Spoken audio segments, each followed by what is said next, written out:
வணக்கம். திமுகவின் மூத்த நிர்வாகி துரைமுருகன் மீது வழக்குகளை விசாரணைக்கு எடுத்துக்கொள்ள வேண்டும். ஸ்டாலின் அவர்களுக்கு எதிராக, துரைமுருகன் அவர்களுக்கு எதிராக விஜய் அவர்கள் வெளியிட்டுள்ள மிக முக்கியமான அறிவிப்பு பரபரப்பை ஏற்படுத்தியுள்ளது. நண்பர்களே, இந்த வீடியோவிற்கு ஒரே ஒரு லைக் மற்றும் சப்ஸ்கிரைப் பண்ணிருங்க.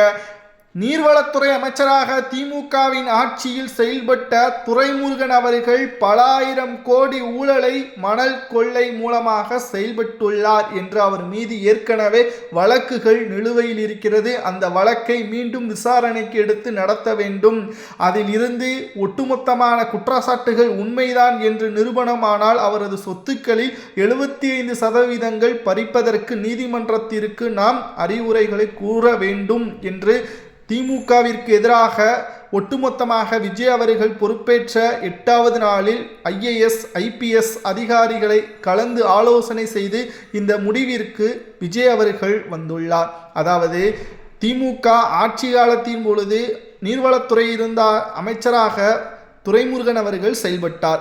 அப்பொழுது மணல் கடத்தல், சட்டவிரோதமான சுரங்கம் நடத்ததாக குற்றச்சாட்டுகள் எழுதப்பட்ட நிலையில் அவர்கள் மீது நடவடிக்கைகளும் IT ரைடு, ED ரைடு விசாரணைகளும் அவ்வப்போது துரைமுருகன் மீது நடத்தப்பட்டது. ஆனால் ஒரு பக்கம் அதிமுக, மறுபக்கம் திமுக ஆட்சி காலத்தில் மாறி மாறி ஸ்டாலின் அவர்கள் மூலமாகவும் MLA பதவியை வைத்துக்கொண்டும் துரைமுருகன் அவர்கள் தப்பித்து வந்தார். தற்பொழுது துரைமுருகன் அவர்களிடம் இருந்த MLA பதவி பறிபோகிவிட்டது. அவர் தேர்தலில் போட்டியிட்டார். காட்பாடி தொகுதியில் மிகப்பெரிய ஒரு தோல்வியையும் தழுவியுள்ளார். தற்பொழுது ஸ்டாலின் அவர்களாலும் அதிமுகவாலும் ஏன் துரைமுருகனாலும் காப்பாற்ற முடியாது. ஏனென்றால் இந்த வழக்கு விசாரணை நிச்சயமாக மணல் மாஃபியா கும்பலின் தலைவன் யார், கிட்டத்தட்ட லண்டனில் பதுங்கியிருக்கக்கூடிய அந்த கும்பலின் முக்கியமான தலைவன் நேரடியாக தமிழ்நாட்டிற்கு அழைத்து வரப்பட்டு அவனையும் சிறையில் அடைப்பதற்கான ஏற்பாடுகளையும் தான் தற்பொழுது முதல்வர் விஜய் அவர்கள் 3 நாட்களாக ஆலோசனைகளையும் நடத்தியுள்ளார். தற்பொழுது தமிழ்நாட்டிற்கு மட்டுமல்ல, இந்தியாவிற்கே கனிம வளங்கள் தான் மிகவும் முக்கியமான ஆதாரம். அதையே வேறு மாநிலங்களுக்கு தமிழ்நாட்டிலிருந்து கடத்தப்படக்கூடிய ஒரு சூழலையும் திமுக செயல்பாடு அமைந்துள்ளது. இதனால் பல ஆயிரம் மக்கள் தற்பொழுது அவதிக்குள்ளானதும் குறிப்பிடத்தக்கது. மேலும் பொருளாதார ரீதியாகவும் தமிழ்நாட்டில் இழப்புகளும் ஏற்பட்டது. 5 ஆண்டுகள் நீர்வளத்துறை அமைச்சராக செயல்பட்ட துரைமுருகன் கிட்டத்தட்ட 2 லட்சம் கோடி முறைகேடுகள் மணல் மாஃபியா கும்பலின் தலைவனுக்கு செலுத்தப்பட்டிருப்பதாகவும் இதை நேரடியாக ஆதோ அர்ஜுனா மற்றும் ஆனந்த் அமைச்சர்கள் தற்பொழுது விசாரணையை எடுத்துக்கொள்ள வேண்டும் என்றும் தற்பொழுது இவர்களது கட்டுப்பாட்டிற்கு ஸ்டாலின் அவர்களுக்கு எதிராகவும் துரைமுருகன் அவர்களுக்கு எதிராகவும் விஜய் அவர்கள் உத்தரவை பிறப்பித்துள்ளார்.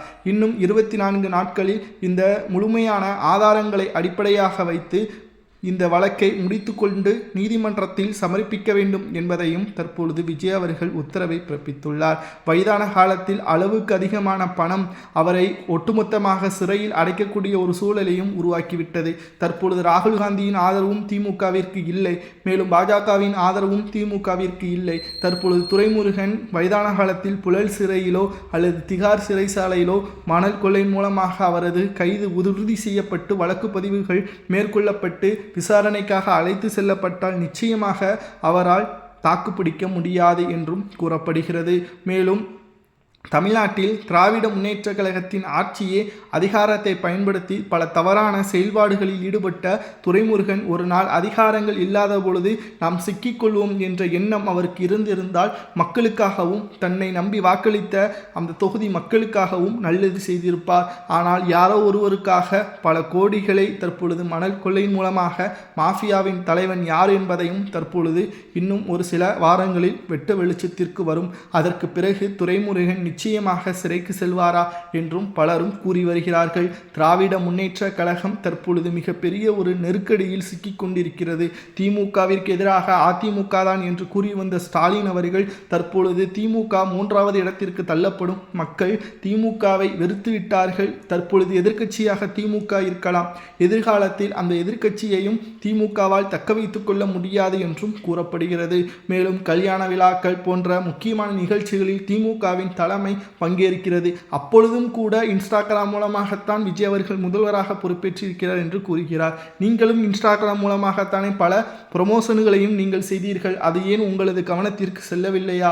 தவறு நடந்துவிட்டது, நீங்கள் தப்பு செய்து விட்டீர்கள், ஊழல் செய்து விட்டீர்கள், இளவரசராக உதயநிதியே ஒட்டுமொத்தமான பதவி பிரமாணம் செய்து வைத்து விட்டீர்கள் என்று ஆதவ அர்ஜுனா அவர்கள் போன்றவர்களும் தங்களது ஒட்டுமொத்தமான விமர்சனங்களையும் முன்வைத்து வருகிறார்கள். தற்பொழுது ஆட்சி மாற்றங்கள் ஏற்பட்டதன் காரணமாக பல கைதுகள் நடக்கும் என்று எதிர்பார்க்கப்பட்ட நிலையில் தற்பொழுது மணல் மாஃபியாவின் கும்பல் தலைவன் யார், ஸ்டாலின் அவர்களுக்கும் சபரீசன் அவர்களுக்கும் தற்பொழுது துரைமுருகனுக்கும் இடையில் இருக்கக்கூடிய அந்த முக்கியமான நபர் யார் என்பதை கண்டுபிடிப்பதற்காக உத்தரவுகள் விஜய் அவர்கள் பிறப்பித்துள்ளார். இதனால் நிச்சயம் உறக்கமில்லாமல் துரைமுருகன் இருக்கிறார். அண்ணா அறிவாலயத்திற்கும் இதனால் வர முடியாமல் தற்பொழுது வீட்டிலேயே மருத்துவ பரிசோதனைகளையும் மேற்கொண்டு வருகிறார். ஒருவேளை கைது நடவடிக்கை மேற்கொண்டால் நிச்சயமாக அவரால் வெளிவருவது கடினம். வயதான காலத்தில் நிச்சயமாக வழக்கு பதிவுகள் செய்ய வேண்டுமா என்று பலரும் கூறி வருகிறார்கள். ஆனால் தவறு செய்தவன் அதற்கான தண்டனையை அணிவிக்க வேண்டும் என்றும் பலரும் கூறி வருகிறார்கள். அடுத்த செய்தி, பதவிகள் இல்லாமல் உதயநிதியால் ஒரு நிமிடம் கூட நிம்மதியாக இருக்க முடியவில்லை என்றும் எதிர்பாராமல் விஜய் அவர்கள் முதல்வராக பொறுப்பேற்றுவிட்டார். அது மட்டுமல்ல, இடைத்தேர்தலோ அல்லது திமுக மீண்டும் ஆட்சிக்கு வர வேண்டும் என்று நினைத்தாலோ விஜய் அவர்களது ஆட்சியை கவிழ்க்க முடியாமல் தற்பொழுது திமுகவால் இருக்கிறது. மீண்டும் ஒரு தேர்தல் நடைபெற்றால் பல கோடிகள் செலவாகும். அது மட்டுமல்ல, திமுகவில் வயது மூத்த அரசியல்வாதிகள் தான் இருக்கிறார்கள். தற்பொழுது இருக்கக்கூடிய இளம் தலைமுறையினர்களை அவர்களால் சமாளிக்க முடியவில்லை. திமுகவின் மூத்த அமைச்சர்கள் அதிகமாக கோபப்படுவதன் காரணமாகத்தான் திமுக ஆட்சியே இழக்கக்கூடிய நிலைமைக்கும் உருவானது. கிட்டத்தட்ட KN நேரு, பொன்முடி, மேலும் சபரீசன் இவர்களால் தற்பொழுது அவமானத்துக்கு உள்ளாக்கப்பட்டு துரைமுருகன் அவர்களால் மக்களிடம் ஒட்டுமொத்தமாக புறக்கணிக்கக்கூடிய நிலைமையும் உருவாகிவிட்டது என்று தினம்தோறும் உதயநிதி அவர்கள் தனது வேதனைகளை அவரது குடும்பத்தினர்களிடம் கூறி வருகிறார். அது மட்டுமல்ல, 5 ஆண்டுகளுக்கு பிறகு மீண்டும் ஒரு தேர்தல் நடைபெற்றாலும் விஜய் அவர்கள் தனி பெரும்பான்மையோடு கிட்டத்தட்ட 170 தொகுதிகளுக்கு மேலே தான் வெற்றியடைவார். ஏனென்றால் விஜய் அவர்கள் அவரது அரசியல் மற்றும் வேலையையும் தெளிவாக செய்கிறார். பிரச்சாரம் வரை மக்களுக்கான கோரிக்கைகளையும் வாக்கு மூலமாக தற்பொழுது தங்களுடைய வாக்குறுதிகளையும் அவர் தெரிவித்து விட்டார். அதை குறைந்த எண்ணிக்கையில் உங்களை போல் பக்கமாக 534 பக்கங்கள் கொடுக்கவில்லை, 24 வாக்குறுதிகள் தான் கொடுத்தார்.